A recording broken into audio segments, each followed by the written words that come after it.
but you might get nagged. Thank you for joining. My name is Larry Wade. I'm the president of the Oregon Carvers Guild and also co-coordinator now with the Carving Special Interest Group at the Guild of Oregon Woodworkers. And I'm a member of both. Some of us are members of both. We have 4 different woodworking clubs in the Portland area, 2 focused on turning, 1 on furniture more or less, the Guild of Oregon Woodworkers, and then the Oregon Carvers Guild. So we have a lot of opportunities here and important suppliers. Every month, the topics are different on these programs. Tonight is on finishing, and finishing is one of these, what I would call hardy annuals.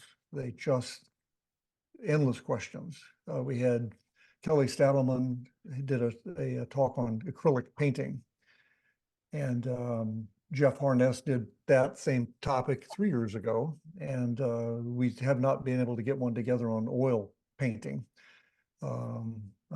But we're probably gonna ease into that when we get a program on the Albany carousel, because that's what they do.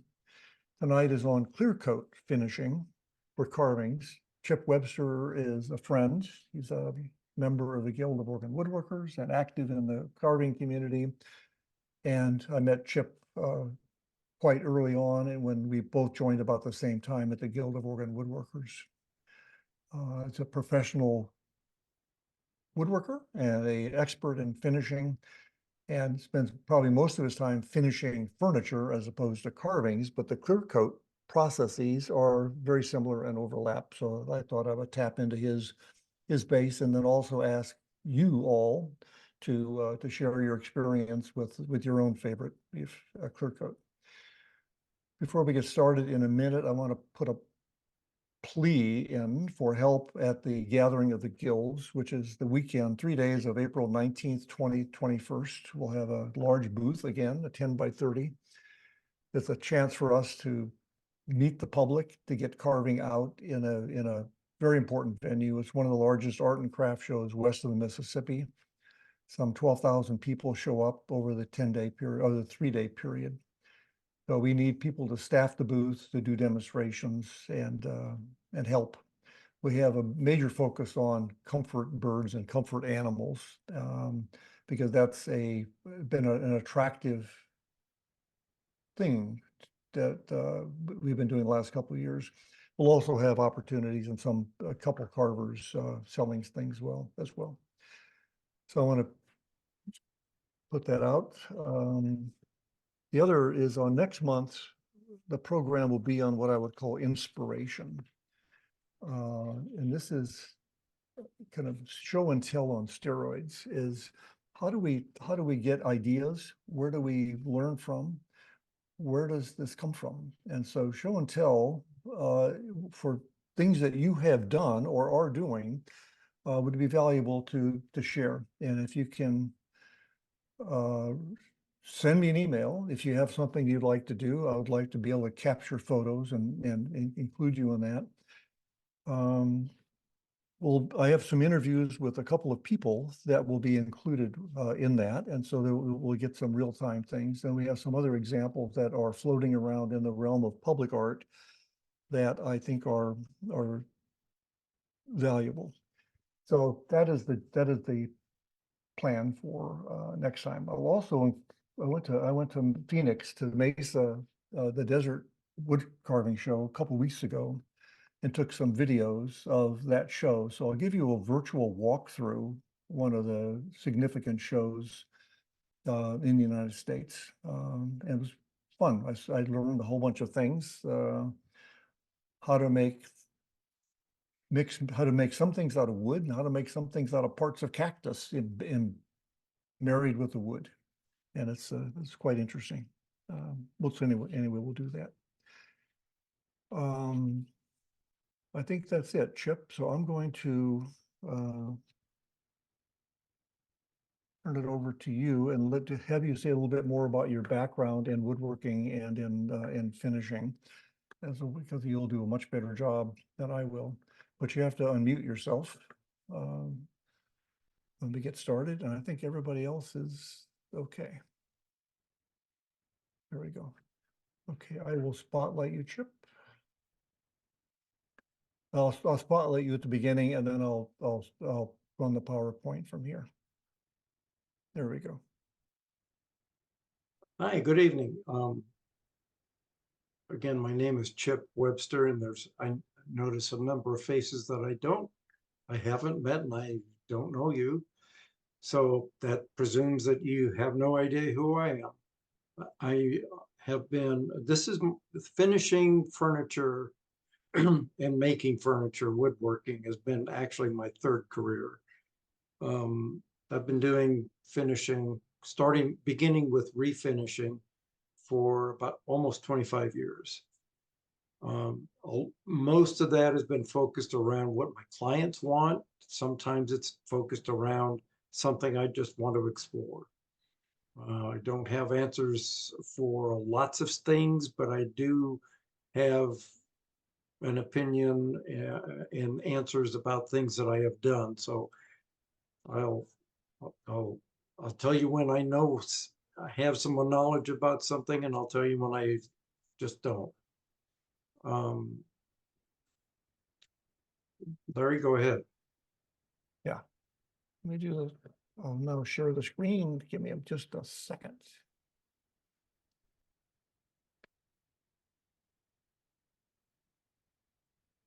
Before I do that, let me just go back.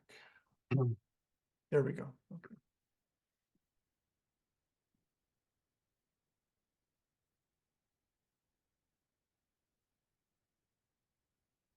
Okay, Chip. Yeah. Larry asked me to talk a little, focus mostly on clear coat finishes, but I teach for the Guild of Oregon Woodworkers, and I teach finishing quite often. And this question is kind of a frequent question, particularly for beginners. And so over nearly 25 years worth of doing this, reading, watching a bunch of videos, doing a bunch of work on a variety of things. One of the things I do is restoration of vintage furniture and antique furniture. And over time, I've developed a definition of what I believe finishing is. And it's the focus is, well, there's two focuses in that statement. One is the art and the technique, but the second is also what's the intended use, the look, and the feel. And I think that's particularly important when you get to a subject like carving, because the look, the use, the look, and the feel is entirely different for the most part in carving, as opposed to a piece of furniture. So I just throw that out there as a definition. Go ahead, Larry. There's a number of, I'm sorry. There's a number of concepts and definitions that we can talk about in any level of depth that you like. There are penetrating finishes versus film finishes, which is really talking about oil versus something like shellac or lacquer. There is, in various finishing products, there are a number of constituents that are both natural or synthetic. They're usually not mixed together, and sometimes people prefer one over the other. There's a lot of confusion over oil versus varnish, versus shellac versus lacquer versus wax. And we can cover any of those in any depth that you like. Of particular importance, and I find this a stumbling block for a lot of people who are beginning, which is what I typically am teaching. If people get lost in the solvents and try to use the wrong solvent for the wrong product. So we can get into a little discussion on that if you like. There's water-based finishes. I don't use a lot of water-based finishes, but there are some things to know about water-based finishes that are particularly useful, particularly if you don't want to impart color. Most of the oil-based finishes or film finishes that are either natural or synthetic bodies, they all impart color. If a water-based finish is applied and it says on the label water white, it will not, it generally will not impart a finish. There's something that happens with some finishes that is a chemical bond, and we could talk about that a little more difficult, more completely. And the last thing on there is silicone. Silicone is, and by the way, the distinction here is silicone, not silicon. Those are two different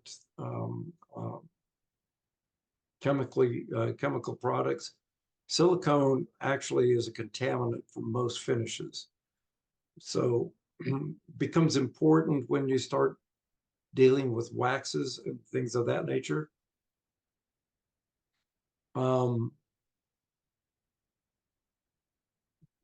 I'd like to invite questions along the way. If there's anything you'd like me to delve into, I can do that. Let me start with one, Chip. When you talk about penetrating and chemical bonding, penetrating is going deeper into the surface. Does it go very deep? And is it a chemical bond at the surface level compared to what a film finish would do? Is a film finish chemically bonding with the surface? A film finish is actually a more, well, film finish is more of a mechanical bond than it is it's more of a mechanical bond rather than a chemical bond. But excuse me, that varies with the type of film finish that you're putting on. A shellac finish is also called an evaporative finish, as is something like nitrocellulose lacquer. Both of those, when you apply one coat on top of a previous coat, the previous coat goes partly back into solution. So that's why it's called an evaporative. That's part of the reason it's called an evaporative finish. What's the difference? That is completely different from a varnish that has an oil base to it and is actually a mechanical bond and requires a little bit of sanding in between or abrasion in between coats so that that mechanical bond is firm. That's quite different from a penetrating finish from an oil. Now, an oil does not penetrate nearly as deeply as many of the manufacturers would like you to believe. But it does penetrate considerably more than a film finish. Okay. Where would you put polyurethane? I know it's more of a furniture related question, but polyurethane, what type of finish is that? Polyurethane is a mechanical bond. The previous coat does not go back into partial solution when you apply a second or third or fourth coat. Polyurethane is a synthetic oil, not a natural oil. It is a synthetic resin, not a natural resin.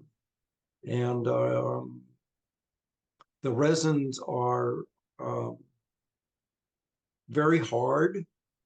So they are used frequently and by some people for even outdoor applications or applications that are exposed to weather. They have been often used as bar tops, finishes, dining tables. dining table tops. It's probably one of my least favorite finishes, particularly for furniture, because I think it's misused and overused. But it is in the right application. It's a very durable and pretty easy to apply finish. Thank you. Mm-hmm. Chip, I switched to the resin slide. Yeah, when Larry and I were talking last week in preparation for this, he asked me what resin was, and it's one of those things that I know, and yet when he asked the question, it was like, wow, I better go back and look at the definition. There are natural resins and there are synthetic resins. Natural resins start in a tree, typically. Most are, as you can see, most are exuded from trees. They start as the sap of a tree, particularly firs and pines. In particular, pines are really good examples. Starts as something that's fairly viscous, but flowing, particularly in the spring.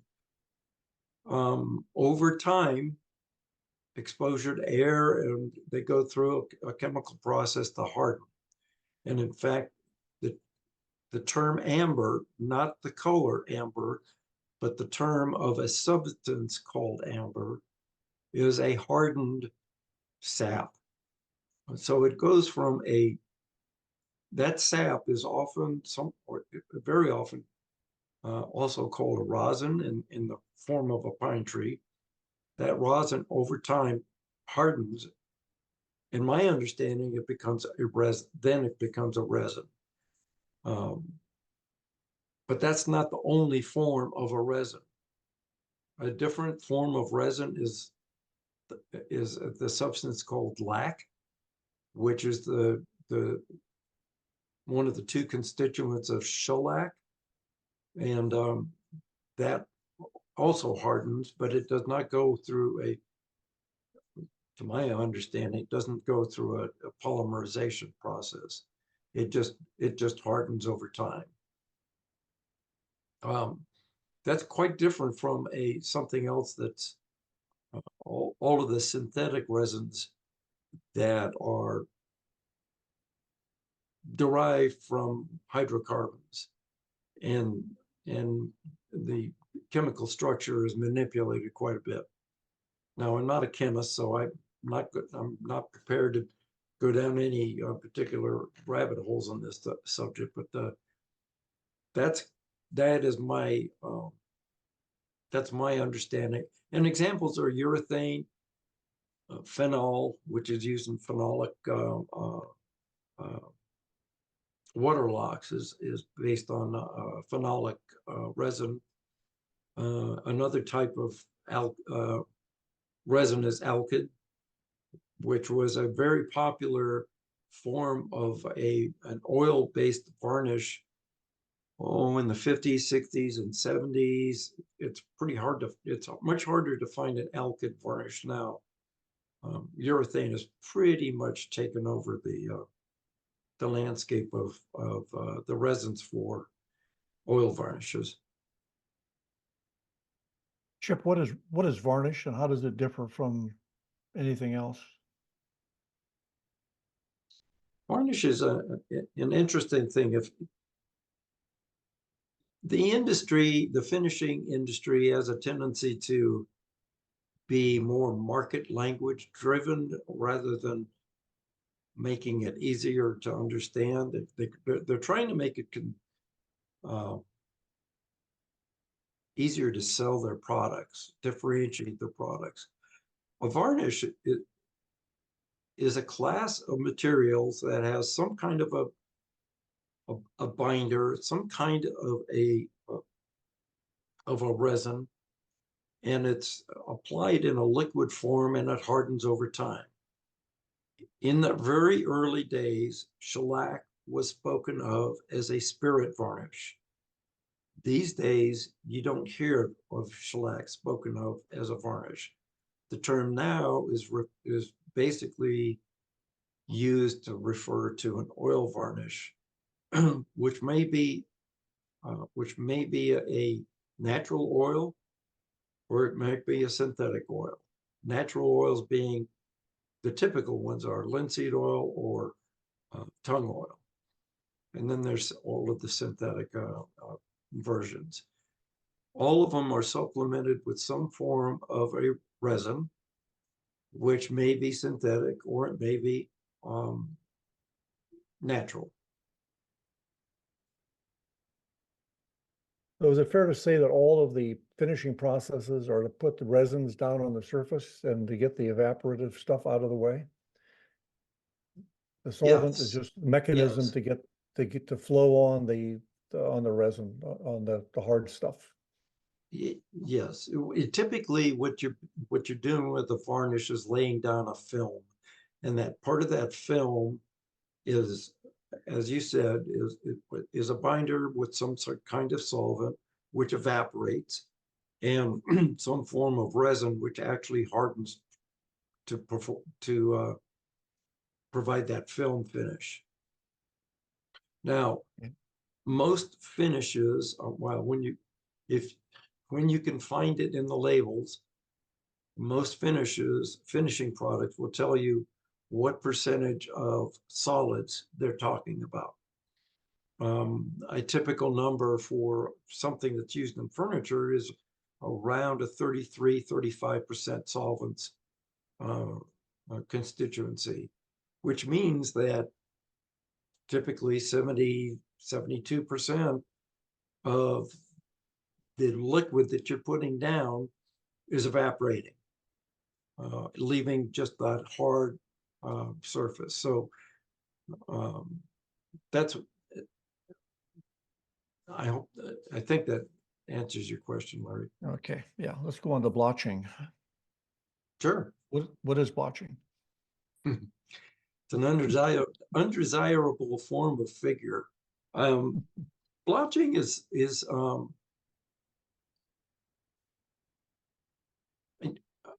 blotching is not defined very well in any of the literature. The best definition that I have been able to find is in Bruce Hoadley's book on understanding wood, and I think his definition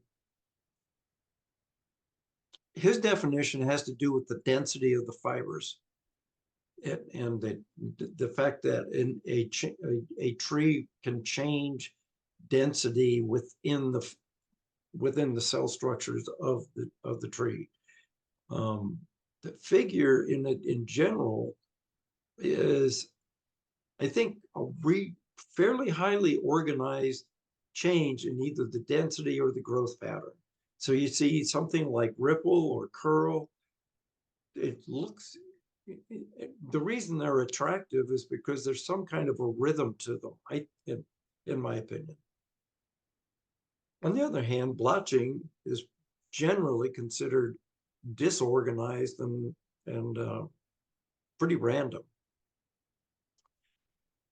I was trying to explain blotching to people that are just beginning woodworking in the Guild of Oregon Woodworkers, and so I started with what would happen if you have an ideal tree, and what would the result be? Well, an ideal tree is made up of a bunch of straws, excuse me, going from the ground to the sky. Nice straight grain, no twist, no waves, and no particular change in cell density. And an example that might be representative is an Eastern hard maple. It doesn't exhibit any issue with blotching. It grows pretty straight unless you get into tiger maple or bird's eye or some of the other things. And if you take a slice out of that tree and lay it down sideways, as in the right-hand picture, then you can see you've got long grain and end grain. End grain is the open ends of straws, and that will tend to suck in a lot of finishing product that long grain will not. Go ahead. So what happens when you have blotching is, these pictures, these illustrations are trying to show what happens, doesn't represent what's happened in change of density.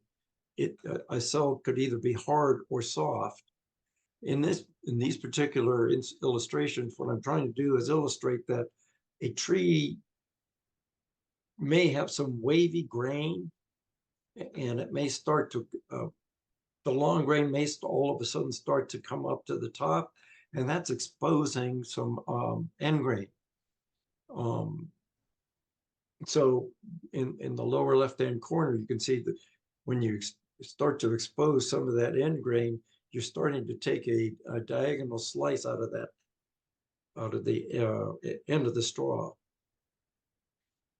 And I'm sure you've all seen some trees that grow with a bunch of twist or wave or both. I have some Japanese maples in my garden that just have an enormous amount of twist to them. I find that madrone grows with quite a bit of a twist. Some trees grow periodically in one direction and then will switch in another direction and switch again. And that's fairly rhythmic and usually results in something that's very attractive. It's largely the same phenomenon. But the worst examples for blotching are pine, poplar, alder, and cherry. The way to mitigate all of that is to make a solution of your finish that is usually called a wash coat. If I'm working with shellac, it's usually about a 25% shellac and 75% denatured alcohol. But a wash coat, if I'm using nitrocellulose lacquer, is maybe 50% lacquer and 50% lacquer thinner. Or if I'm dealing with an oil varnish, it might be 50% varnish and 50% naphtha or mineral spirits. And the concept behind that is you want something to partially start plugging up the ends of the straws without affecting the long grain all that much. The best that you're doing is trying to mitigate it.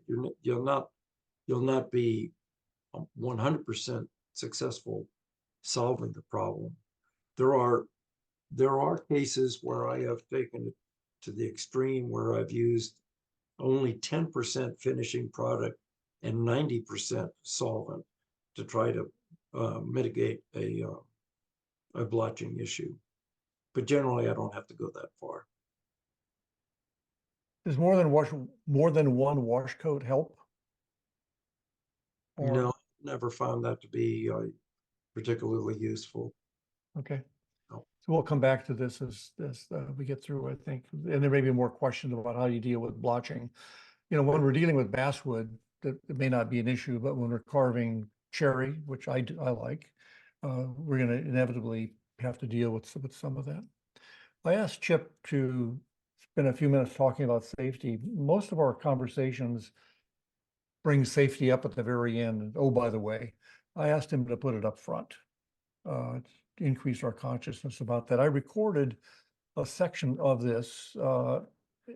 Chip and I met about a week ago, and then I edited out a few clips. So here is one that's about 6 minutes long. You might have the audio on all these video clips that are coming up will be the same.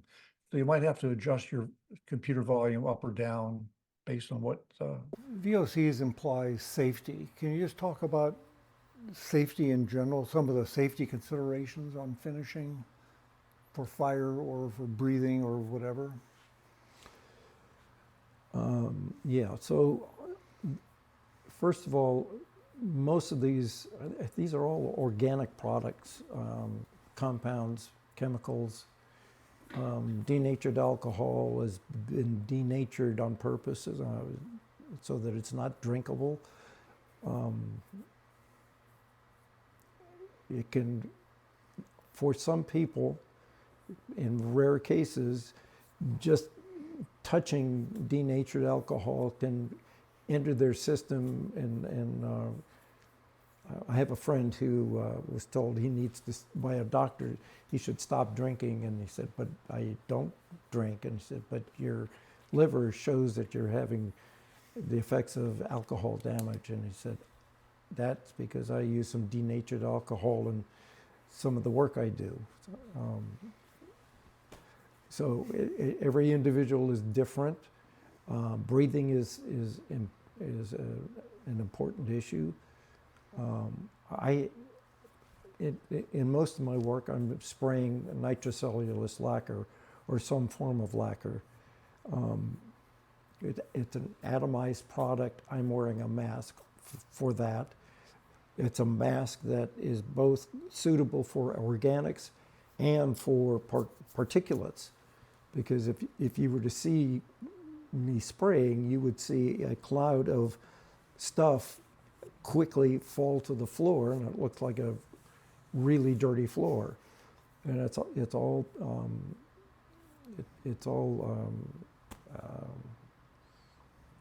the effects of the spraying that aerosol.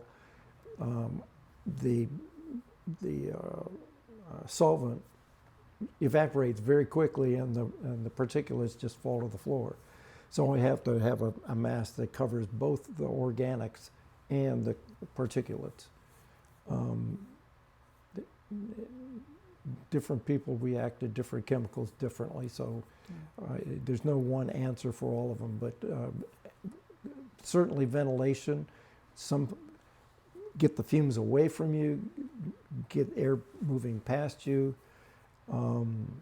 Most of these are flammable.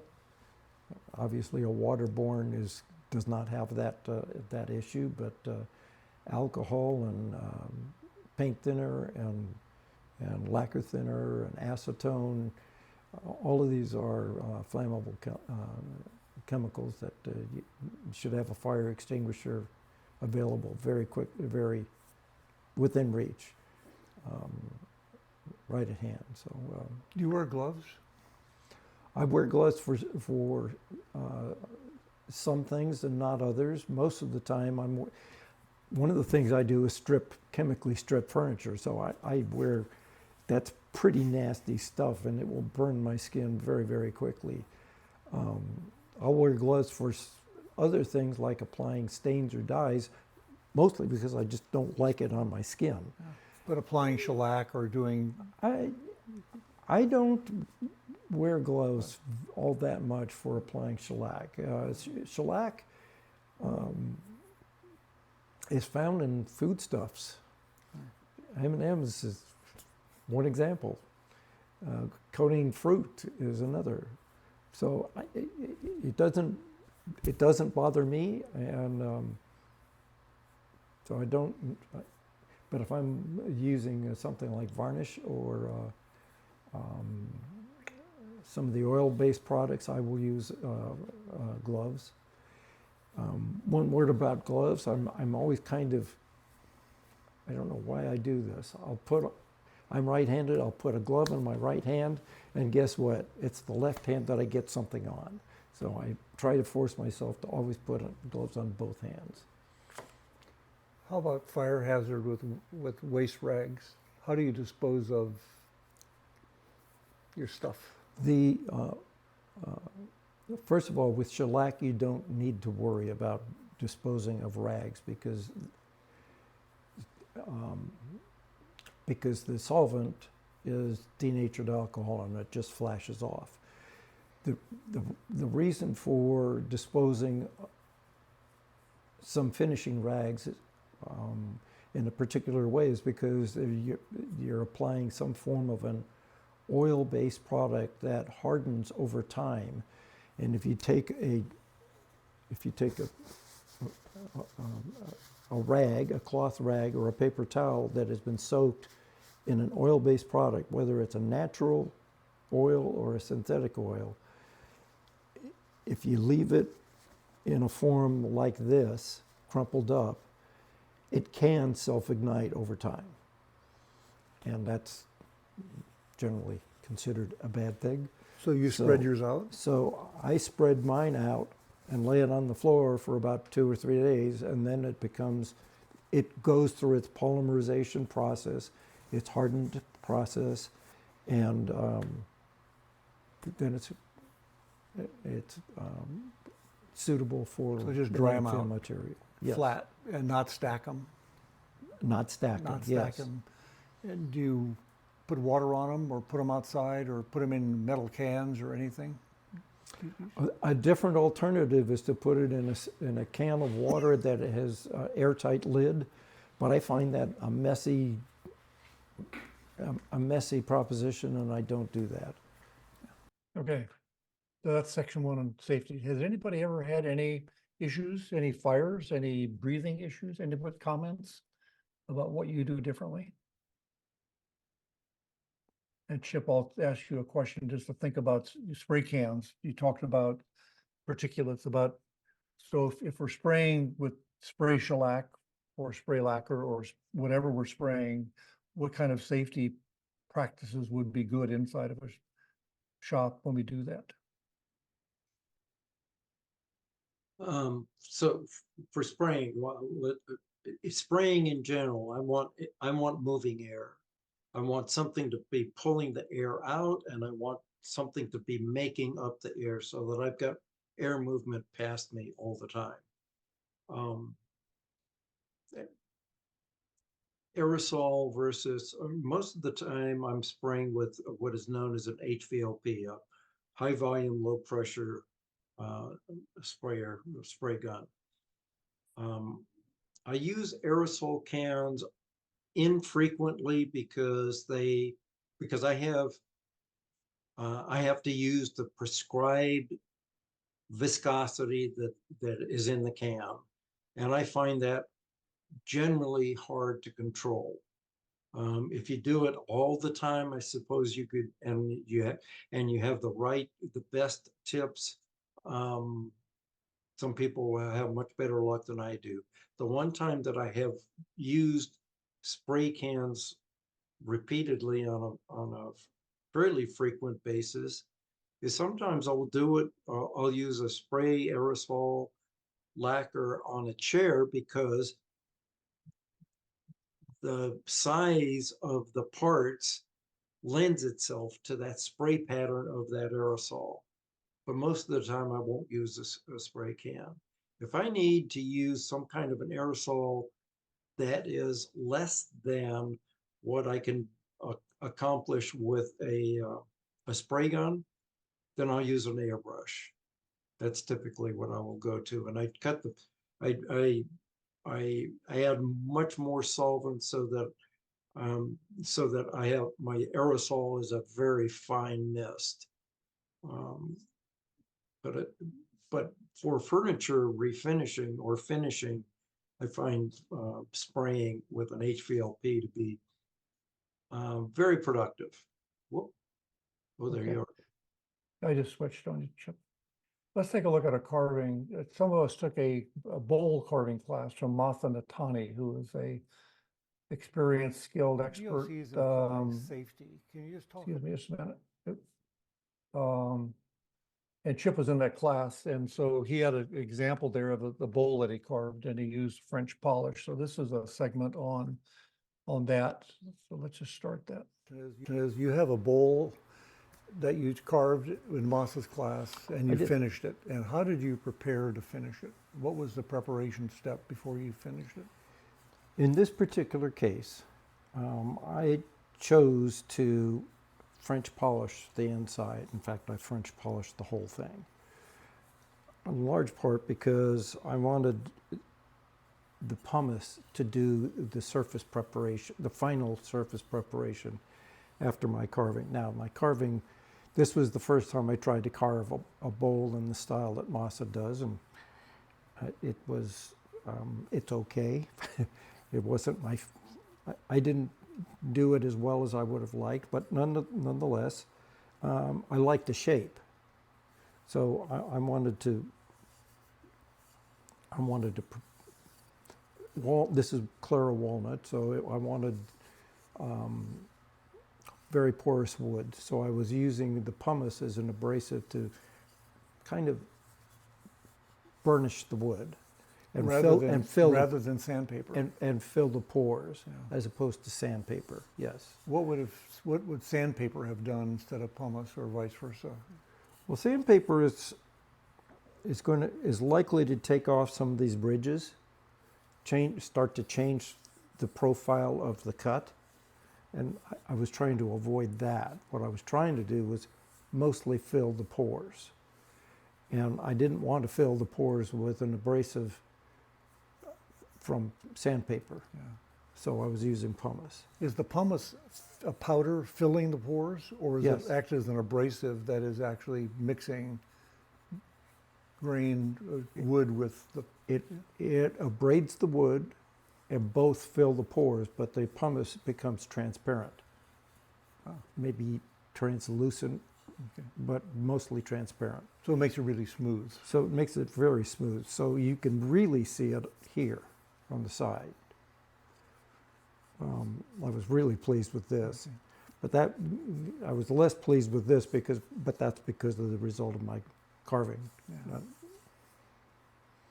So then, after French polishing it a little bit, then I finished it off with a urethane and polished it to probably 3,000 grit. So we'll come back to this, but French polish is a shellac-based process.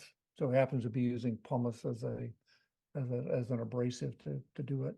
We have, since shellac is important, we have another couple segments. Let me just see if I can find them. You have a bowl. Here we go. Well, here's another section on shellac. There's actually two rather lengthy, about 10-minute each segments on shellac. So if you have questions about shellac, please accumulate them. You can put them in the chat. I'm monitoring that, and we'll feed them into Chip. A shellac that has a natural shellac has wax in it. It can interfere with finishes that are put on top of shellac. So generally, people like to use de-waxed shellac as a sealer, so that you're not interfering with subsequent coats of finish. You can seal with something other than shellac, but it's just an easy go-to solution, and it's natural, completely natural product. So it's just easy to apply, and it's easy to repair, and it's easy to take off if you choose to. Because if you don't, if you want to, you can just remove it with denatured alcohol. Is it worth the effort for most carvers, you think, to start with flakes and make their own, or is it okay to go buy some pre-mixed? I think it's fine to go buy some. If you choose to mix your own, it takes some time to do that. You can't just go. If you choose to make it up from flakes, you're talking about doing it the night before and continually agitating it to get it totally into solution. Whereas if you just buy a little can of seal coat and cut it by 50%, you mix it, you're ready to go immediately. So that's as a base coat. As a base coat. It seems like with flakes you can get different colorations. You can. So seal coat and most of the It's considered blonde. You buy umber or Amber shellac. Amber, yes, but that, if you buy amber shellac though from Zinsser, it has wax in it already. It has not been de-waxed. Can you de-wax it, or you just do? You can, you can, but it's a labor, it's a labor step that most people choose not to do. So stay away from. Don't use it as a sealer. Don't use it, right? I've used it, but not, and I've used garnet wax, mixed it from flakes. In fact, that cabinet on the wall was applied to a fumed white oak cabinet, but it's a little more challenging unless you've been doing it for some period of time. Going back to the basics with the first coat of a new carving, would you put more than one coat of shellac on? The best way for me to answer that question is to talk about what is the carving? What does it look like? What's its intent? Is it carving in a piece of furniture, or is it an object that you're just going to sit on the table and look at?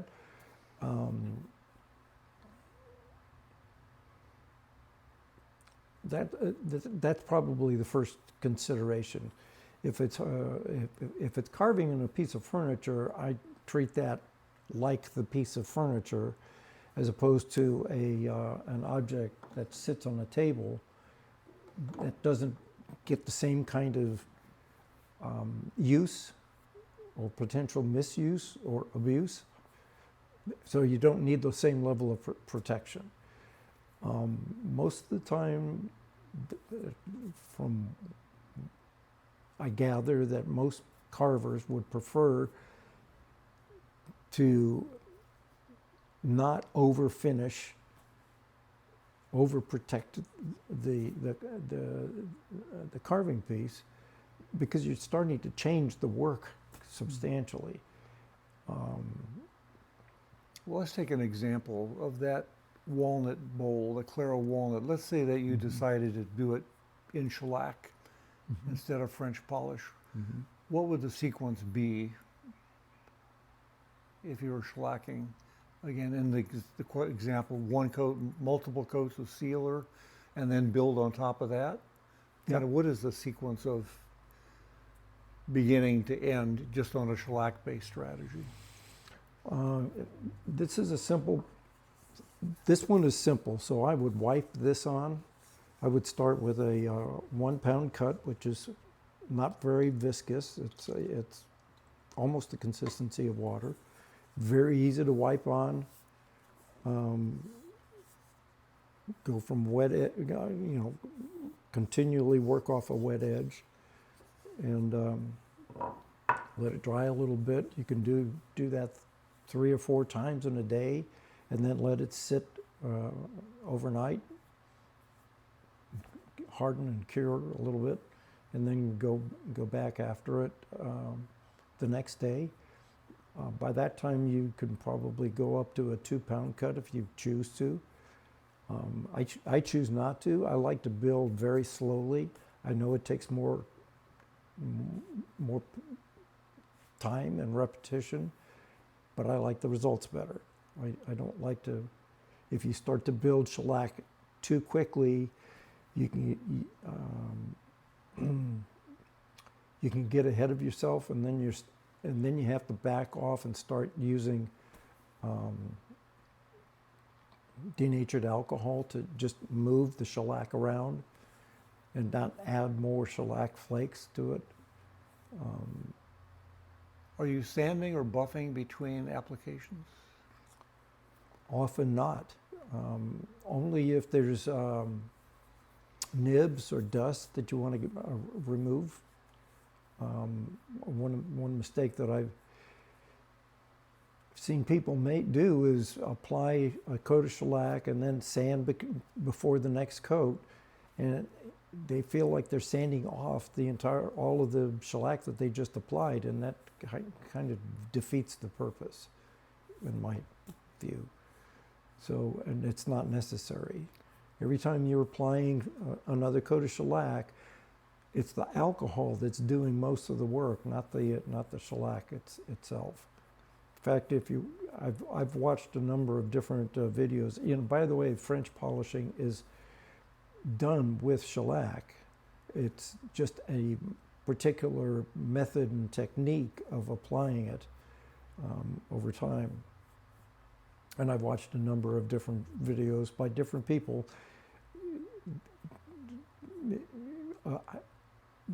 It's just like any other kind of woodworking. If you ask 12 different people how to do something, what's the right way to do it, you'll get 13 or 14 different answers.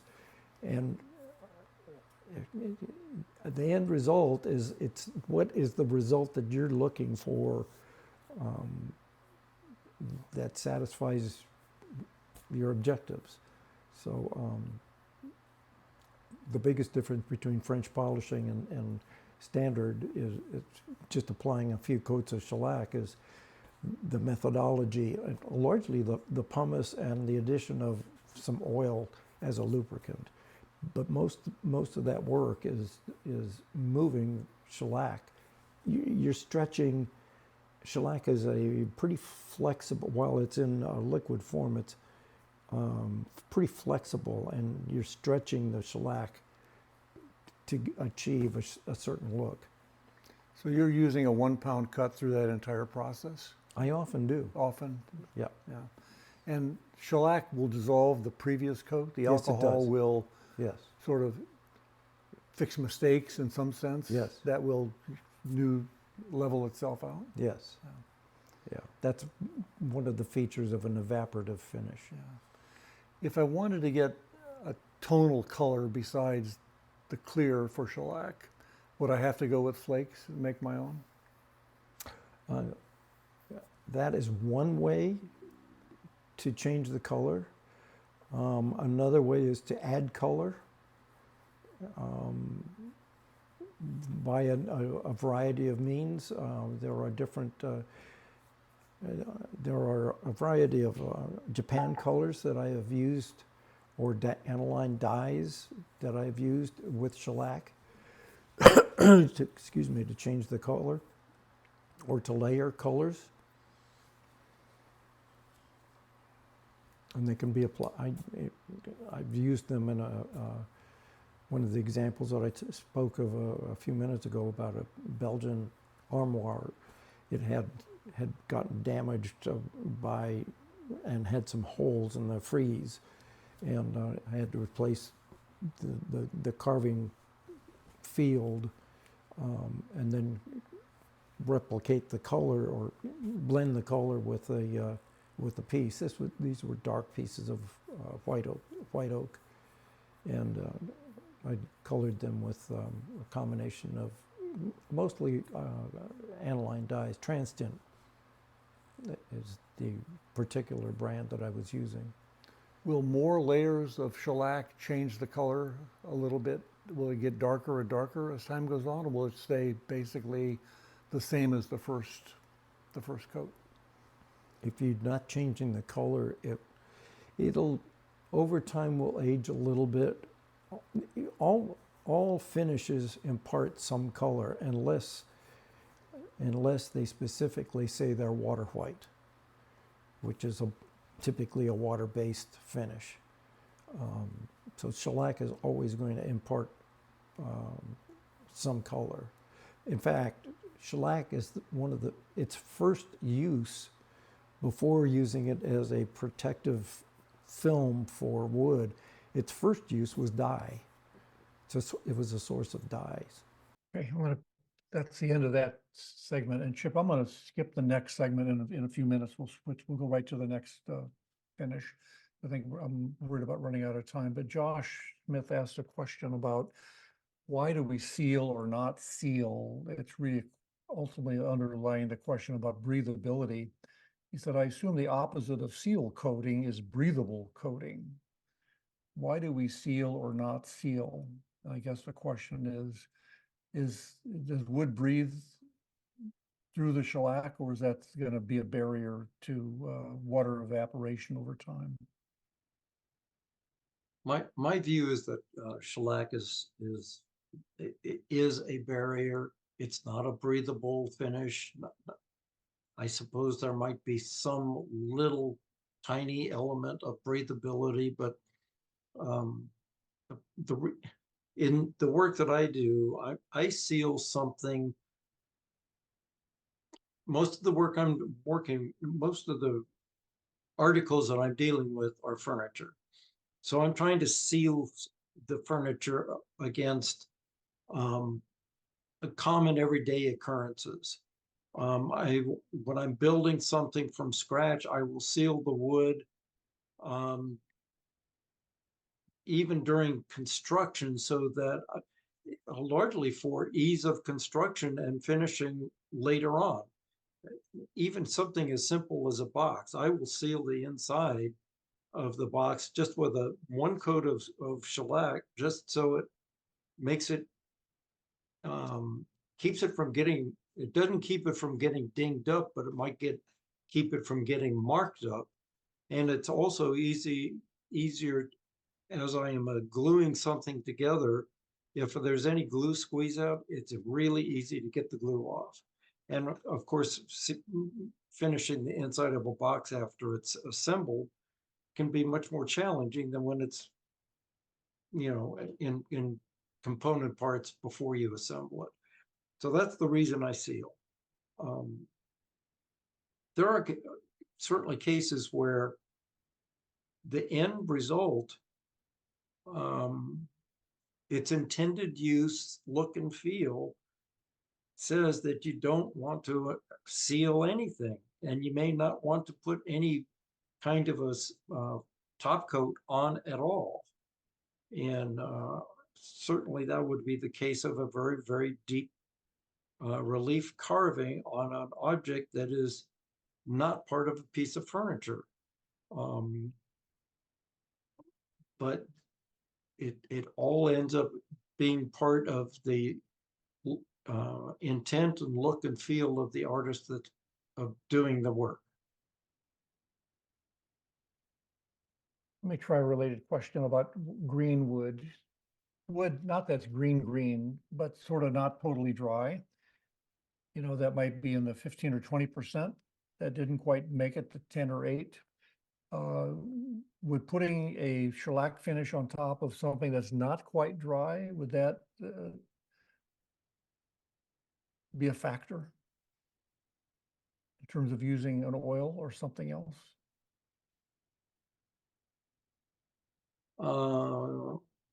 My hesitancy is only because I can't think of a time where I've actually done that. My expectation would be that if it's not totally dry, then I might experience some kind of evidence of an issue that I might want to remove the shellac and maybe redress it after it's been more thoroughly dried. If I were to apply some kind of a seal coat, it would be something like a 1 pound cut, which is pretty thin. If you buy Zinsser's seal coat, that is a 2 pound cut. I find that a little bit heavy, so I always cut it by 50%. And so now it's more the consistency of water. It's much thinner, it's much easier to apply. And if I were over something that was still trying to lose moisture, it would be really easy to remove it with a denatured alcohol and let the wood completely dry out. Yeah, okay. 2 other questions, Chip. I don't know if you can see the chat or not, but I'll just read these through. Robert Aarons asked, does it help regulate color if you use a wood conditioner with basswood before shellac? I think maybe the implied question is shellac a wood conditioner, or do you use a wood conditioner before you use shellac on a wash coat? That's going to be a more challenging question to answer, because what are we talking about in terms of a wood conditioner? There are lots of things on the market, lots of products on the market that are advertised as wood conditioners. And it can really get confusing as to what the heck are they. I had a question. You posed a question to me last week, an example about using Minwax 209 as an example, and I don't recall if it was as a wood conditioner or just a sealer or a finish, but I went down. I don't typically use Minwax 209 for anything. It is the base for their all of their stains, which I do use, although I typically use their colors in somebody else's product, typically ML Campbell stains, because they dry a little bit faster and are easier to work with. But it's the exact same color. Minwax is owned by this Sherwin-Williams.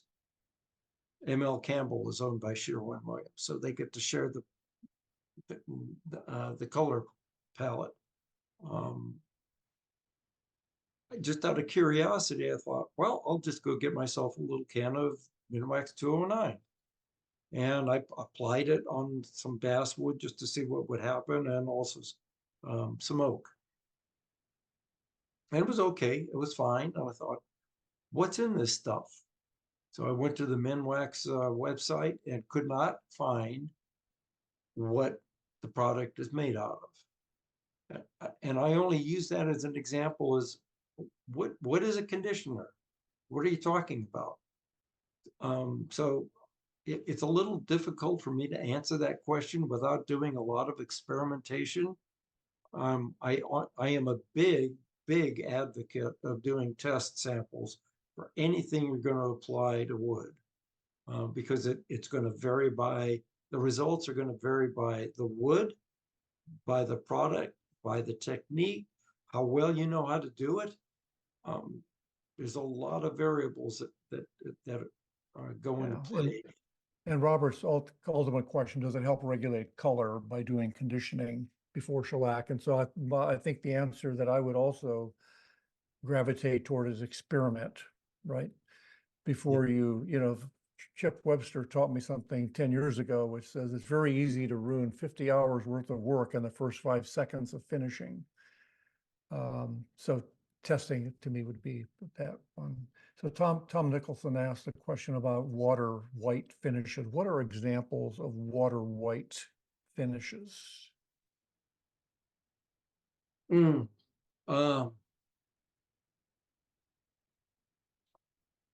I believe, I don't use them, but I believe that a water-based polyurethane is going to be water white, but the can will tell you, should tell you, whether it's water white or not.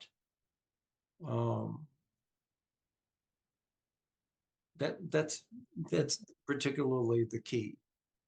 Yeah. So Tom, you might ask a follow-up question in the chat. So Jim Solon's asked a question about your favorite method of how to apply a finish, whether it's with a brush or a rag or a spray, or that depends. It varies with the size, the complexity of the piece.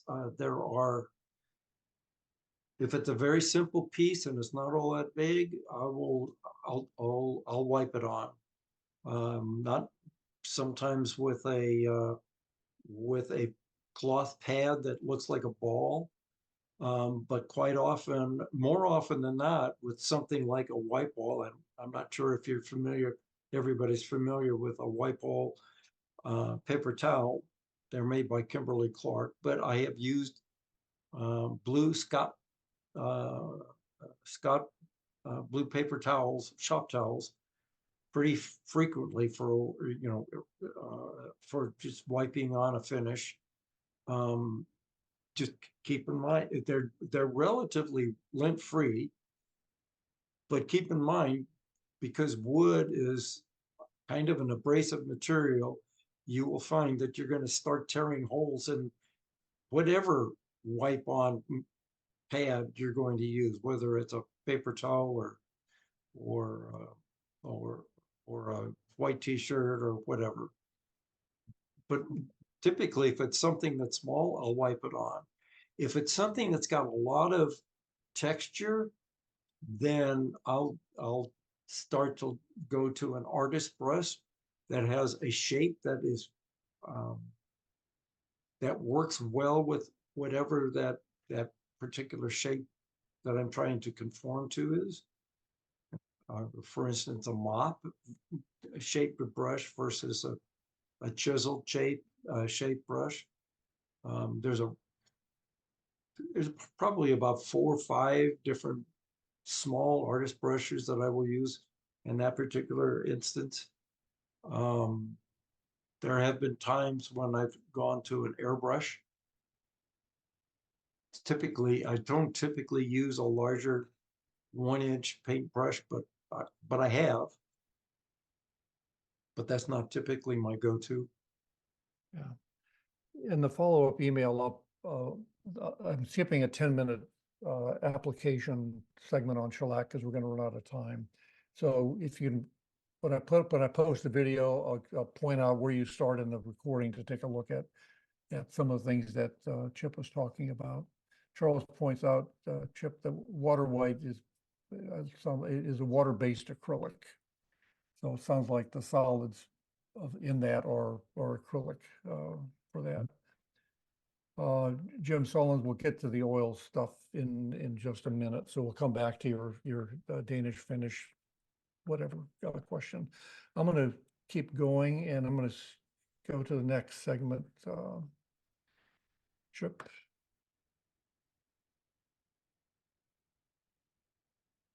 This is on waxes. So waxes and oils are the next 2 major segments.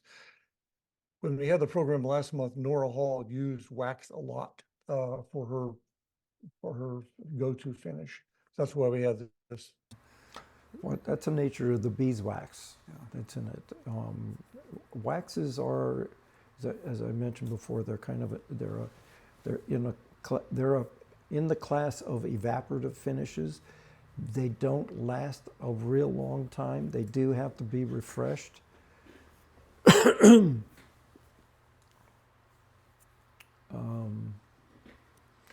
There are several different kinds. There's beeswax, there's carnauba, there's I believe that those are the natural waxes. There are some other ones that are synthetic. Renaissance happens to be a microcrystalline synthetic wax. That was what I put on this particular box. I'm kind of cautious about using waxes because I've been guilty of putting too much on, and the resulting look can be kind of muddy. I coached a guild member once on how to refinish a Moser dining table, including waxing it, and the individual called me one day and said, "Okay, I did everything you said, but I don't like the look." And I said, "Tell me what it looks like." And he said, "Well, it looks kind of muddy and slippery looking. It doesn't look right. Can you come help?" I had the feeling that it was too much wax, and when I got down there, it was exactly that issue. So we stripped the wax off. You put wax on very sparingly. Now, I happen to go to the box special interest group meetings fairly often, and I was exposed to applying this Renaissance, which is pretty expensive, with a brush like this. So you're barely dusting it on, and the resulting feel on this box was, to me, amazing. So that's kind of changed my perspective quite a bit on this. But there are several waxes that I like. Renaissance is one of them. Liberon is another. To me, Liberon smells nice. To some people, they think it's putrid. I don't quite understand that. So this is a common wax available at Woodcraft and Woodcrafters and Rockler probably. Yeah, It's common. Does it come in colors it does. so that there's a clear? There's a clear and there's there's a dark walnut shade. Probably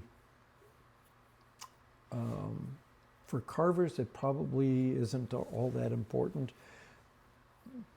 I've learned the hard way that you don't put a clear wax on walnut or mahogany because it will dry in the pores and look white. And that's not the look I was going for. So that's when you want a colored wax. And by the way, this is slightly off the subject, but those of us of a certain age will know what a 78 RPM record looks like. And they're typically black. It's black shellac. And it is a source of black shellac when somebody wants to have access to black shellac, by the way. Pour alcohol on it and just scoop up the mess? Yep. Is that the idea? Interesting. Yeah. What is brie wax, and how is it different than anything else? Do you know? Oh, it's just a brand. It's very similar to Liberon's wax. It smells different. It smells more like Johnson's to me than Johnson's paste wax. It comes in colors also. I don't particularly care for the smell of it. And again, that kind of you know, I don't recall now if it's carnauba or beeswax or a blend of the two. It's but with all waxes, use it sparingly. Part of the issue that I have is when I'm trying to use something sparingly, I leave a holiday someplace, an area that didn't get wax, and then I end up having to go back over it again. And I find that kind of time consuming. And Do you always wipe it on? I wipe it on. And do you have often, Do you have a raking light so you can see what's happening? I do. That helps quite a bit. That helps enormously, actually. I also will use something like a wipe it on, leave it for about 15 minutes, and then come back and wipe it down with a soft cloth or a natural bristle shoe brush is ideal. So if you're buffing wax or wiping it off on a flat surface, it's a lot easier than if you had a relief carving with a lot of detail. So Yeah. the wax might stick in the pores and those kind, Yeah. not in the pores, but in the cracks. Cracks and crevices. Is that likely to be a good choice for? Well, it can be, and that's where a brush like this is really useful. By the way, this is, I obtained this from, on Amazon. It's Renaissance Innovations. It is called a Chalk Painter's Choice professional paintbrush. And I just put a little, I'll show you. I basically put that much on For a box. for a box or, you know, And are you daubing it kind of a thing, or are you,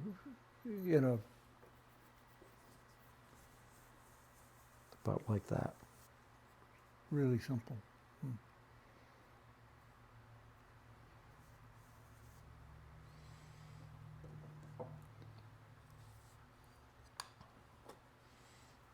So I won't use this brush for anything else.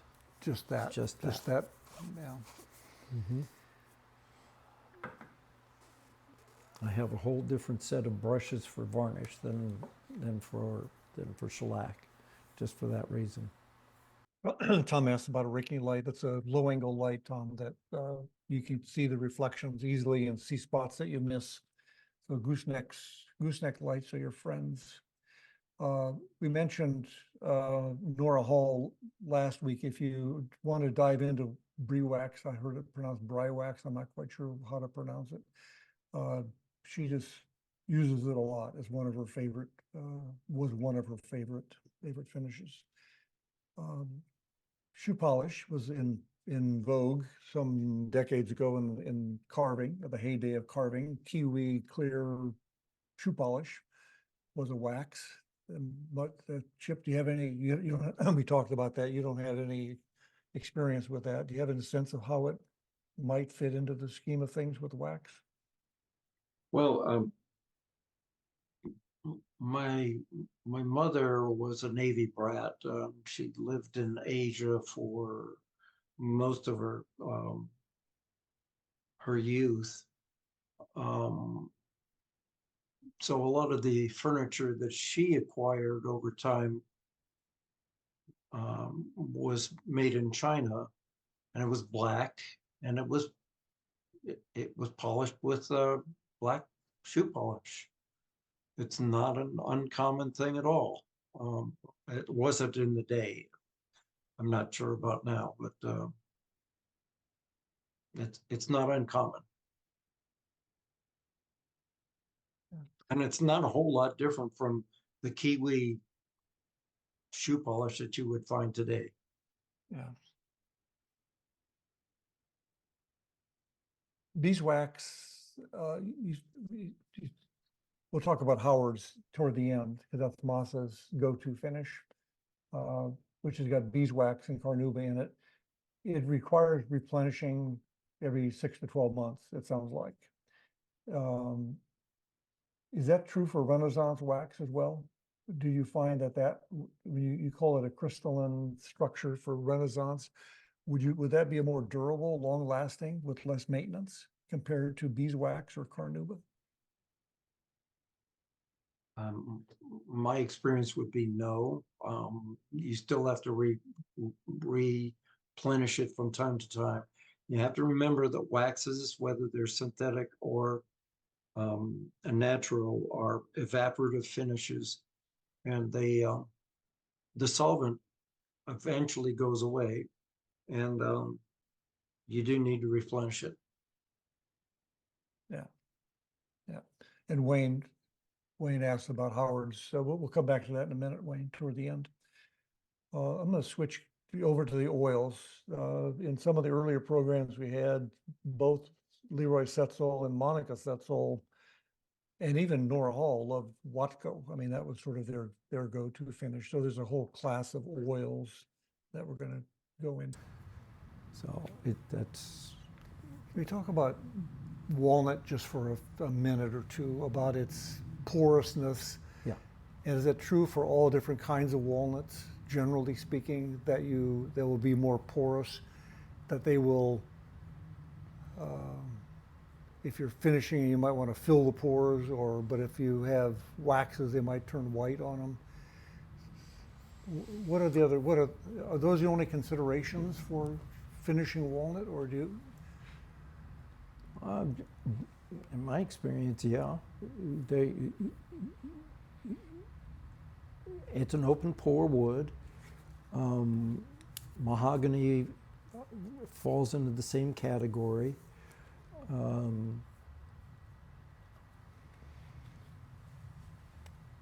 So the two things that you have to consider is, do you want to fill the pores or not? And if you want to fill the pores, what are you going to fill them with, so that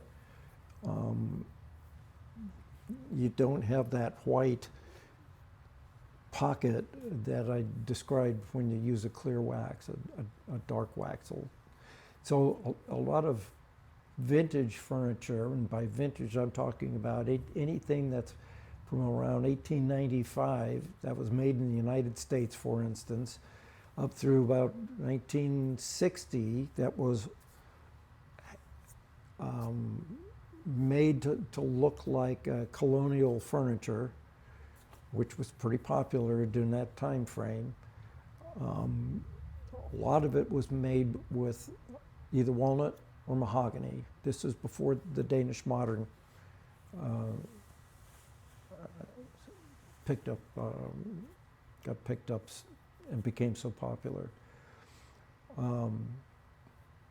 Most of that furniture, which was termed colonial revival, was actually made out of poplar with walnut or mahogany veneers. Poplar was chosen because it accepts stain extraordinarily well, so you could make poplar look like walnut or mahogany. And then the fancy part of a chest of drawers, for instance, were the drawer fronts and the tops and the sides, and that was either walnut or mahogany veneer, generally over poplar substrate. And it could all be stained the same. All look great. If you wanted a more formal finish to that walnut or mahogany, then an extra step or two was taken to fill the pores by some means. One of the ways to fill pores was the French polishing that I mentioned before. That's very labor intensive. Another way to do it is apply several coats of finish and sand each layer down until you finally achieve that high gloss. A third way was to use an oil-based filler, basically think of a stain that has not very much liquid in it. It's very pasty, and it was driven in cross grain, and a putty knife was used to scrape it off, let it dry overnight. It's full of pigment, dark pigment, and then it's sanded. It was a fairly labor-intensive thing, but you could achieve a very high glossy finish if you wanted that for that kind of a formal finish on say a dining table or something of that nature. Chip, where does tung oil fit into the grand scheme of things? And boiled linseed oil, kind of BLO or boiled linseed oil is used quite a bit. What's your experience with that as a finish?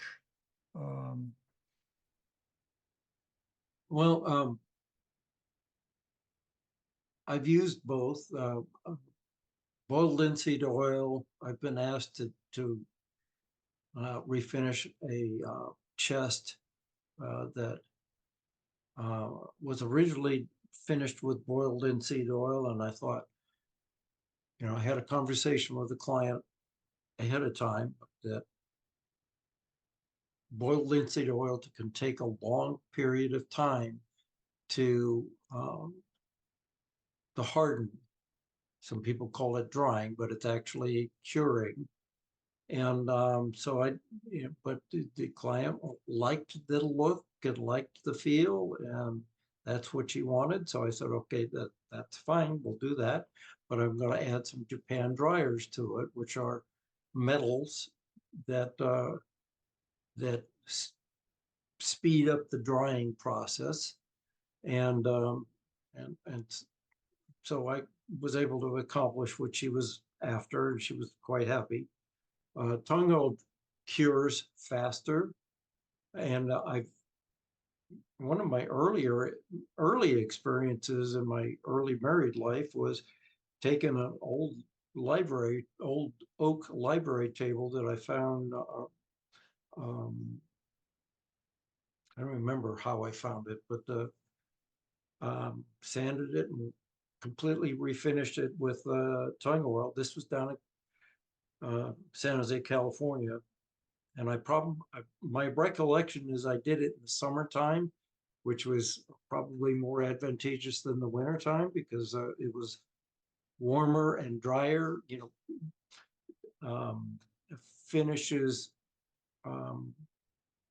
Finishing products work better under optimum conditions, which are typically around 70 degrees Fahrenheit, and something in the range of 50 to 60% humidity or less. So San Jose was drier than that, but certainly the right temperature. And I had no problems finishing that library table with tung oil, and it worked out just great. Both of those are natural, not synthetic. And a lot of there are a number of finishing products on the market today that are specifically made with either boiled linseed oil or tung oil, and they're becoming quite popular doing that. So if you want a natural finish, those are certainly a good product to consider. So walnut oil is a natural. Is orange oil that's used in Howard's feed and wax? That's an orange oil. Is that, I assume that's a natural product. Tung oil comes from a tree. Is that right? Yes, Is it that- comes from the nut of a tung tree. And mineral oil is obviously not a natural, not a nature product. It's a petroleum derivative kind of a thing. Yeah, it's also not a hardening oil. So if you use something mineral oil on something like a cutting board, it makes it look really nice, but it won't last for very long because it will wash down the drain fairly quickly. Yeah. Okay, let's see, any questions? We'll kind of go on. Let's talk about surface preparation, sort of all the things required before you actually touch whatever you're going to touch onto it in terms of carvings. Do you vacuum? Do you blow with an air compressor? Do you sand? Kind of, do you wipe down? What would be the recommended steps for the surface prep prior to actually putting on something? I'm going to speak in terms of furniture in general first, or common woodworking, before I address carving, because I think carving is a little bit more specific. Generally, I will wipe down something with some form of a lint-free cloth, or maybe a cloth that has a touch of mineral oil in it, just to pull off dust. I will also, from time to time, I will also vacuum, but vacuuming is not 100% in my experience. I do blow off with dust with compressed air because it helps get stuff out of pores, particularly something that's particularly porous. But I always caution people that if you're going to use compressed air, just recognize that you're putting that dust into the air. And if you don't have a means to get it away from you through ventilation, then you haven't particularly solved the problem. A lot of people like to use alcohol or a different kind of solvent to help, and those all help as well. But I find that I have to make sure that I actually get all the dust out, and I don't just create a slurry that gets caught in the pores. And of course, it varies with the porosity of the wood. Yeah, and you made the point when we talked about in carving, the gouges themselves are doing a lot of the surface preparation, and you frequently don't need to sand. Terry Moss was teaching a caricature class, and he talked about his finishing process before painting, but it would be the same, which is getting the pencil marks off, getting the fingerprints off, getting the dirt off, and I think he uses simple green to kind of just douse it, wipe it, wash it. We have an interesting conversation about how the bird carvers do that for cleaning prior to actually doing something. I'm going to move on. I'm going to move on to what I call the member preferences. Jim Spitzer, you're going to be the first one with yours on your favorite. So this is kind of in the maybe show and tell kind of a category, but let's just see. There we go. There we go. Jim, do you want to talk about your Minwax antique oil finish? Yeah, sure. I have Minwax antique oil finish has been my favorite for decades now. I used to be able to find it in the Minwax sections of hardware stores and Home Depots or whatever, but now I have to buy it online. I can't get it locally for whatever reason. And I have experience with a number of other oil finishes like Watco. And this is an old can of Watco, and I do not like the way it turned out anywhere near as well as Minwax antique oil finish. The Minwax, and the can, it says soft luster hard finish. So it takes quite a few coats, especially on the end grain. But I have cherry beds of a colonial style and other furniture that we've had for decades, and they just look beautiful. I do not like the way that Watco operates anywhere near as well as Minwax, but that's personal preference maybe.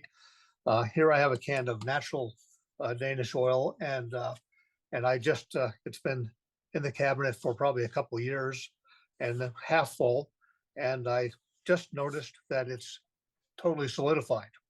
And I've had that happen to Minwax antique oil finish also, but what I do now is I get these stop loss bags. So I get the air out of the container if it's a partially full container and pour it into here. And this seems to last for years. I've never had one dry up on me.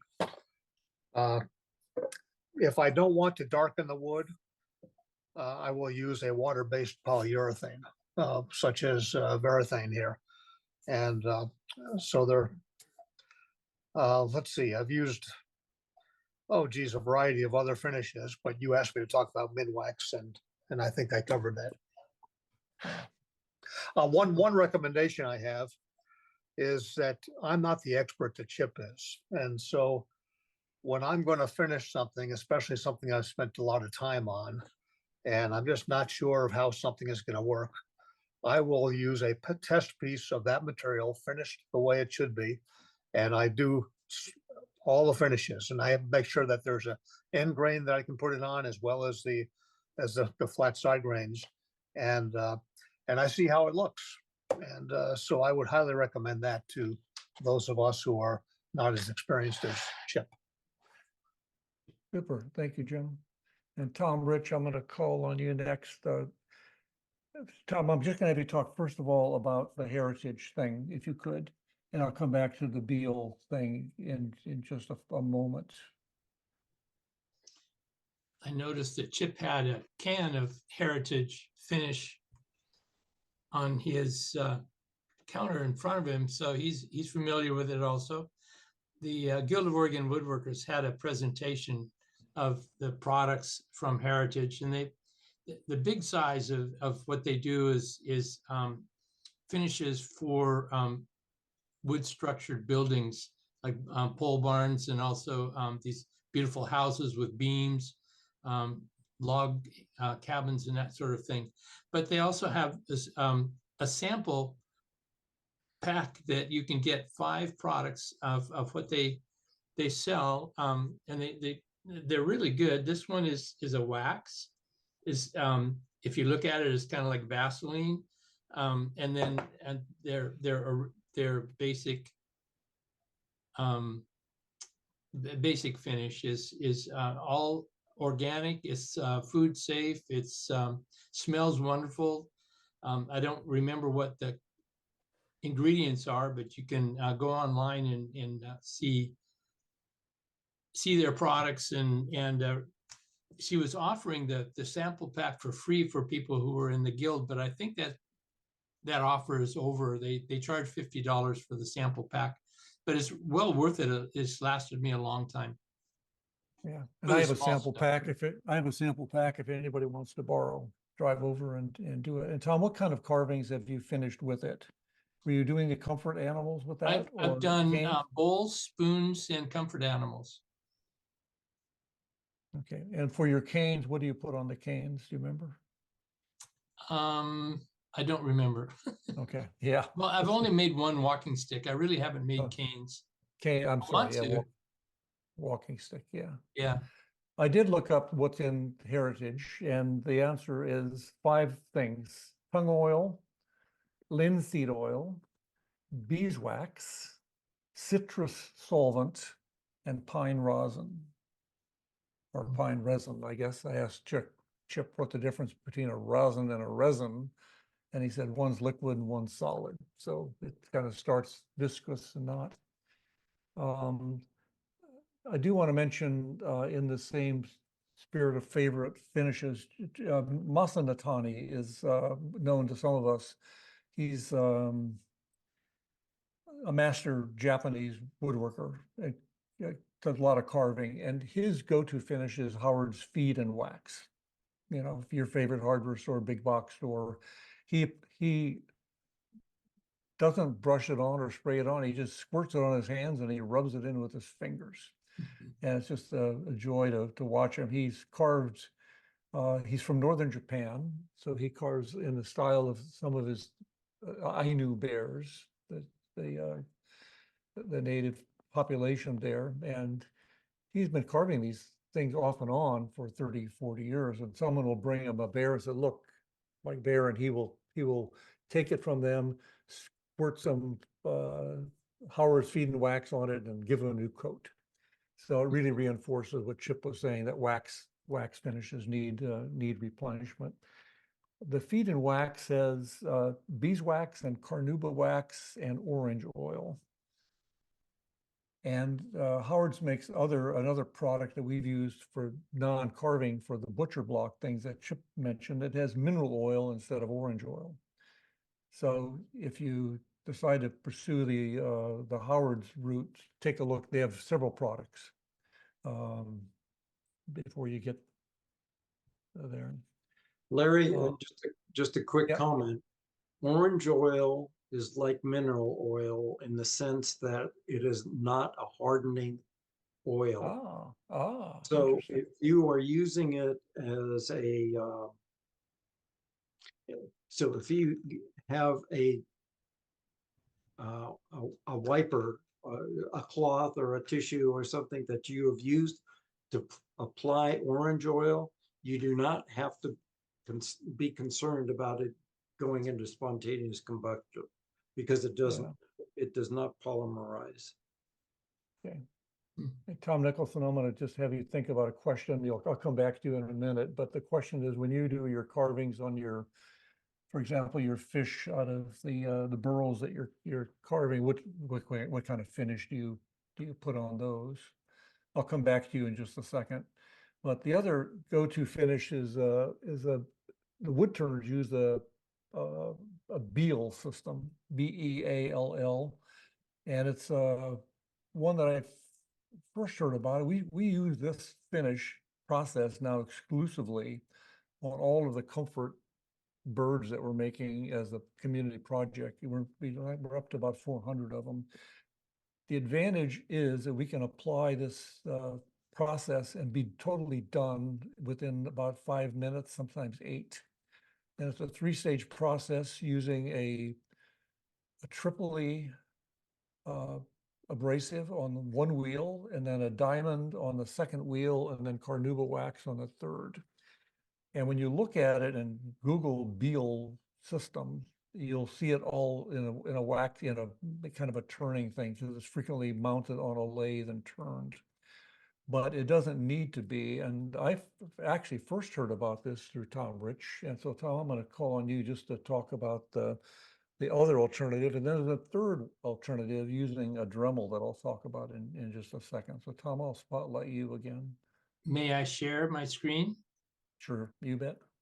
Okay. When I started woodworking, I started making pipes. And this was one of my go-to books. In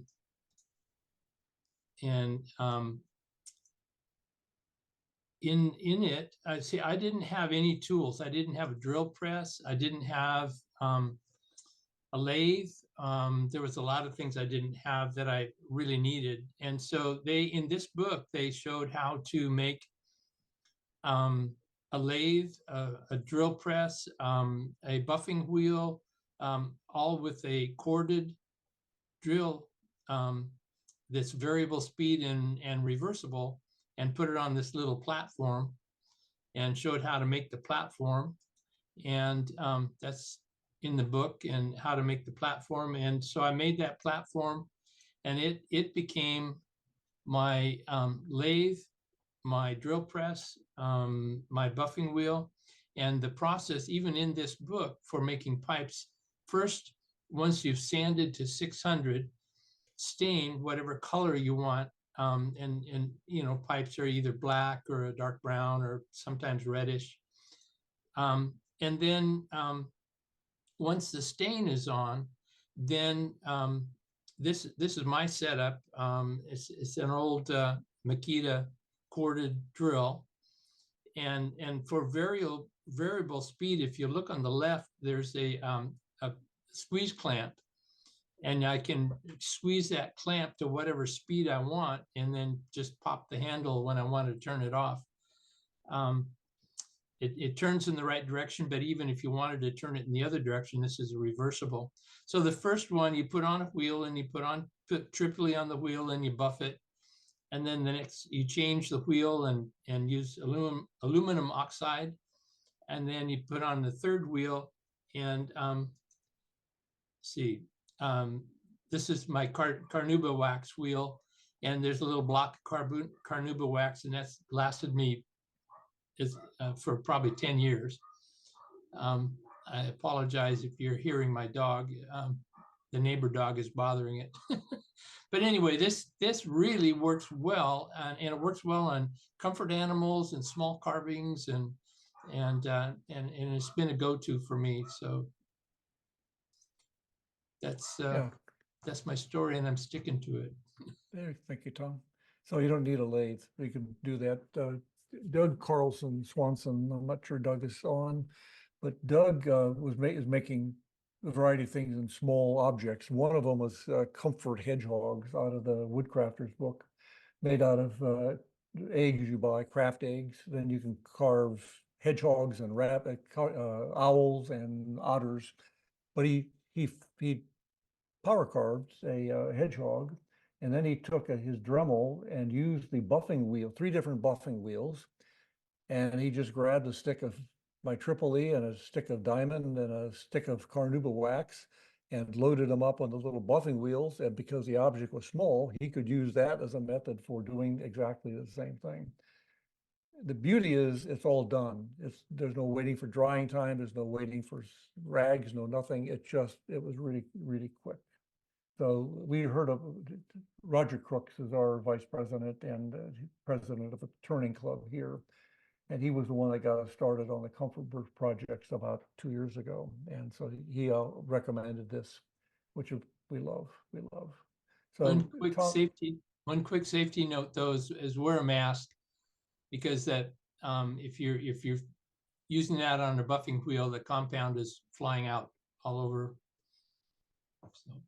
Ah, really?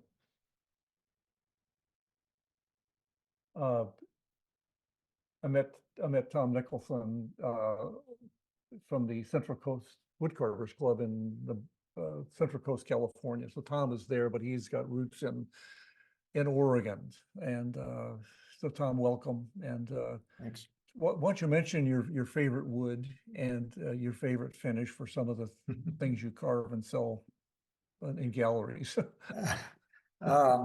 Boy, my favorite wood. Actually, my favorite wood is California buckeye burl. And if you're not familiar with buckeye burl, it's got mold in it, so it's spalted, and it's got it can have a lot in it or a little bit. And the problem that I typically have is that it gets too dark. And so that's why I was wondering about the water-based finishes. I typically use a spray on depth for that. For my hardwood, I mean that's a very porous wood. The buckeye burl is. It's got hard spots in it, but a lot of it's real porous. For my harder woods, I really like myrtle. I've carved a lot of myrtle, and For those finishes, what I've used is, when I first got started, it's been about 12 or 13 years, I guess, since I really started carving hardwoods. And I ran across an article someplace on the internet that talked about a way to put a nice finish on it. And it's basically using Watco natural foil. And it's a fairly lengthy process. It takes 2 or 3 days to do it. And you basically just soak that stuff. You take your carving and you just really coat it with the oil, and you keep doing that for about an hour. You keep putting it on so it absorbs as much as you can. Then you wipe it off, let it set for 24 hours. Then you do the same thing again. And then as you're doing it the second time, then you start with the sandpaper to build up kind of a slurry of the oil and the sawdust to fill in those porous ends. And you do that and then wipe that off, let that finish, and then you repeat that a third time. And then let it all dry and buff it. And then I put a Howard's wax surface on top of that. And it gives a really nice finish. And just to give you credit also, Tom, you carved the Oregon State University beaver logo, and Did. you proudly presented it to the president's mansion in Corvallis. Is that I right? I did. You drove up from California to do that, and Yep. Yeah, I spent 34 years in Corvallis, so I've and I worked on the carousel in Albany. Albany. Carved the serval. Yeah. Which one? The serval, Zulu. Oh, okay. Yeah. Was Jack Giles the lead carver or one of the Yeah. carvers there? Yeah. So we are hopefully not more than a couple weeks away from interviewing him and doing a shop tour there of the Albany wood shop and the paint shop, and doing a special program on the Albany carousel and also a bit about the Salem carousel.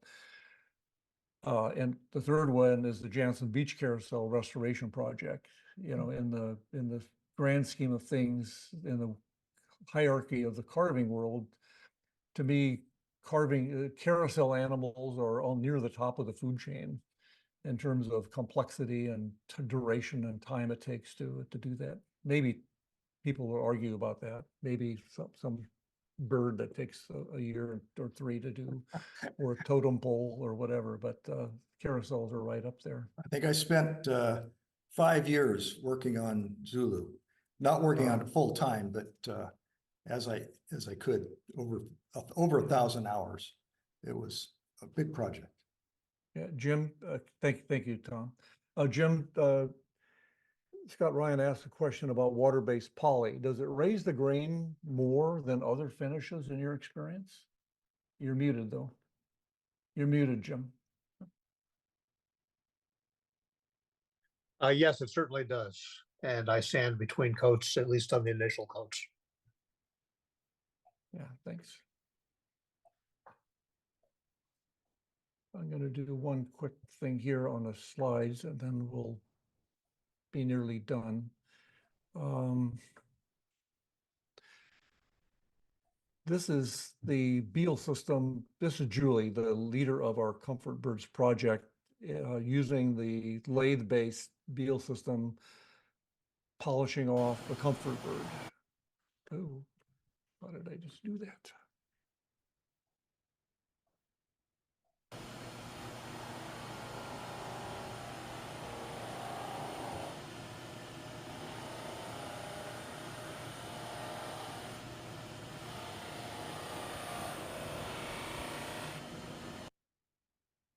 Okay, so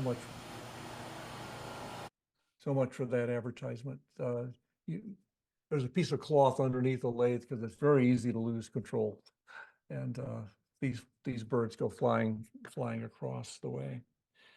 I made the last comment I have, and then we'll just open it up to questions or say goodnight.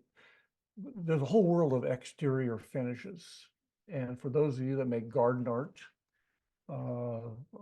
lots of choices. And there is a definitive, from my perspective, a definitive paper that was a test process that Fine Woodworking did in 2009. And they have a paper, they took let's see, as I recall, four or five woods and 5 different finishes, and made up sample kits and sent them out in different parts of the world, into the United States, for a year to see how each of the 5 different finishes fared in that process. One of them turned out to be Oregon. Another was New Mexico, a dry climate. Another was Connecticut. And I think the 4th one was Louisiana. I'll give you a link to that. It's I think it's available for free online. But if you are finishing an exterior thing, that might be some options. And Jim, do you have a comment about your experience with the use of that? Yes, I did a few years back. I did a Leroy Setzio inspired piece. That's a pretty large piece, about 5.5, 6 feet tall, and I wanted to preserve the finish of the wood I used. So I did some research, and I talked to wooden boat builders. I happen to be a member of Rivers West, which is a wooden boat building organization here in Portland, and basically they agreed that the one that Fine Woodworking said was best, and I can't remember if it was that article or one in 2012, was Epiphanes, which I think is either a Danish or a German based oil. It's sold for about $45, $50 a quart at locally anyway. And basically it had the highest ultraviolet resistance. That said, after a number of years, and I've had a number of things out there finished with it, it will crack, and then you'll get leakage and staining of the wood underneath, and the need to refinish it before it goes too far.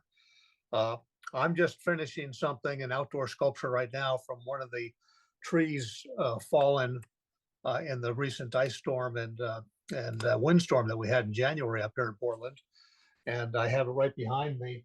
And I'm going to just use a bare fence finish, basically, or a bare exterior finish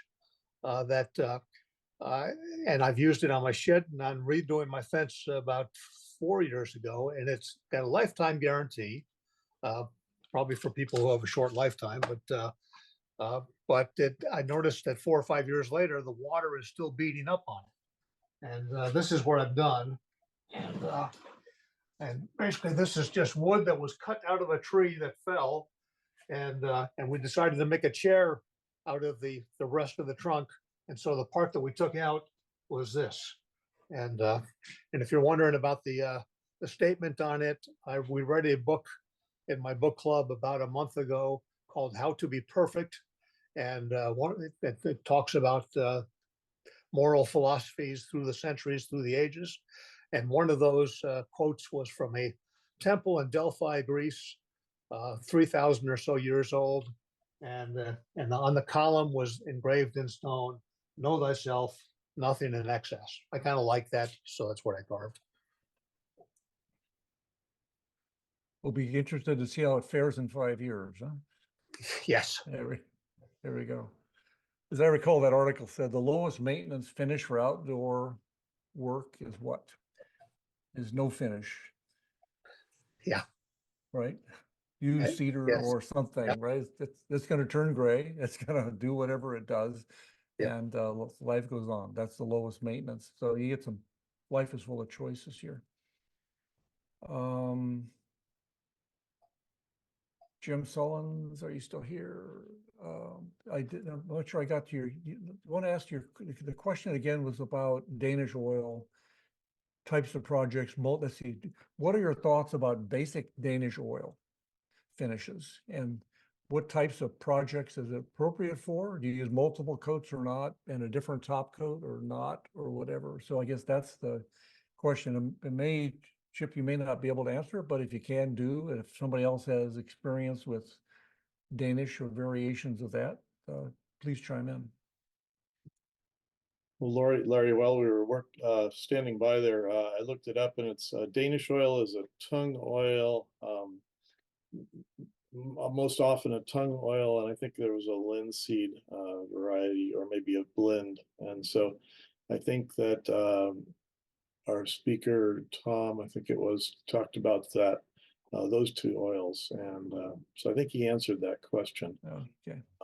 And I heard something about I think our last speaker talked about top coating with after soaking with Danish oil heavily.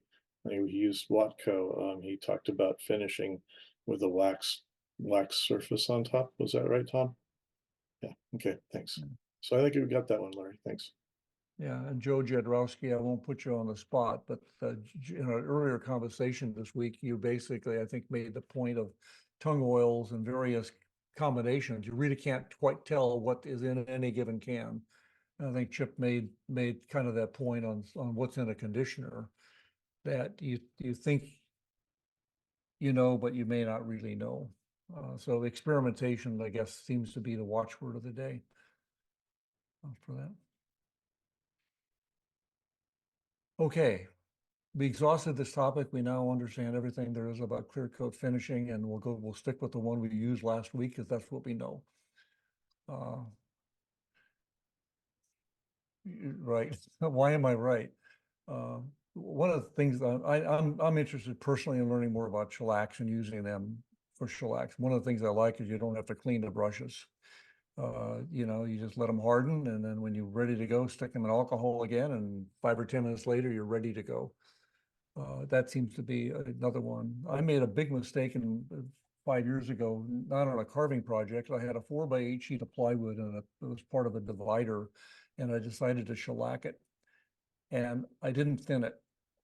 And I just could not keep a wet edge. There was no way that I could ever get that whole thing done, and it just kind of was a humiliating experience to figure that out. So now I'm very cautious, not cautious, but conscious of thinning it out. Anyway, shellacs. Chuck Reinhardt's one of our expert carvers. He loves shellacs. He goes out and buys very expensive brushes, and then he takes care of them. I think he's one of the classes that he said, I think I spent $75 for this brush. Okay. Anybody have a comment? Questions, observations, anything? All this discussion caused me to remember that generic warning of try this out on an inconspicuous portion of your project first. Yeah. I'm always amazed, Jim, about often the question comes, how did you finish that? How did you finish that, right? It's like the carving, in some sense, carving is hard, but design is really hard. Carving is, yeah, it's hard, but finishing then becomes really another big piece of that whole equation. Getting all three of those right is really a challenge. Okay, I think we're done. This will get posted. There will be another, I'll have some links. I have a photo of the brush that Chip had for his waxes. Actually, you'll get to see the brand name of that. The French polish process that Chip uses is I think documented by this another fine woodworking paper by Jim Coffey. Is that right, Chip? So I'll put a link out to that. It may or may not be downloadable, but if you want to go the French polish route, that will be a choice. So that's it. Hopefully see you next time, whenever the next time is, and have a good night. Thanks for sticking with us. Thank you, Chip. Thanks, Larry. Thanks, Larry. Thanks to everybody. We really Thanks, appreciate Chip. it. Yeah. Yeah, thank you. Thank you, Chip. Welcome. No problem, right? End of a long day. Mhm. And I'm sure there's another long day tomorrow. Yeah. Yeah. Yeah. Moved a And lot. Dale, Yeah. yeah. All right. Have a good Yeah. evening. Dell, do you have, yeah, I was going to talk to Dell. Okay, thanks all. We'll see you.